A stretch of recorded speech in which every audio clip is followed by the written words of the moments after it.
Les Alliés demandent à l'Irak de se retirer sans condition du Koweït. Ils rejettent les dernières propositions faites par Tarek Aziz à Moscou la nuit dernière, propositions qui contrastaient avec le discours martial de Saddam Hussein hier. Les Alliés adressent même un ultimatum à Saddam Hussein. Si le retrait de son armée ne commence pas avant demain, 18 h, heure française, la coalition attaquera.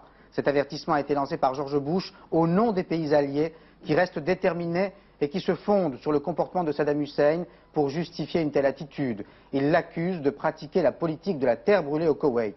Philippe Pister a écouté le chef de la Maison-Blanche. Will give Saddam Hussein until noon Saturday to do what he must do. Begin his immediate and unconditional withdrawal from Kuwait. Une déclaration de George Bush dans les jardins de la Maison-Blanche après une nuit de consultation avec ses conseillers et de contacts téléphoniques avec ses homologues de la coalition. Midi demain, heure de Washington, donc 18 h à Paris.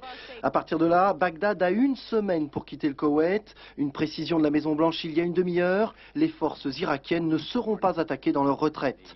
Bref, par la voix de George Bush, une déclaration des Alliés qui équivaut à un rejet du plan publié cette nuit à Moscou et accepté par l'Irak, d'autant qu'il prévoit plusieurs conditions à ce retrait, selon le président américain, qui dans le même temps accuse Saddam Hussein de double jeu. We learned this morning that Saddam has now launched a scorched earth policy against Kuwait, anticipating perhaps that he will now be forced to leave. He is wantonly setting fires to and destroying the oil wells, the oil tanks, the export terminals and other installations of that small country. Indeed, they are destroying the entire oil production system of Kuwait. Un ton qui semble être celui de la colère contenue. Après avoir remercié Mikhaïl Gorbatchev pour son initiative de paix, George Bush a donc averti Saddam Hussein qu'il soumettrait son peuple à de nouvelles épreuves s'il refusait les termes de l'ultimatum allié. George Bush s'est fait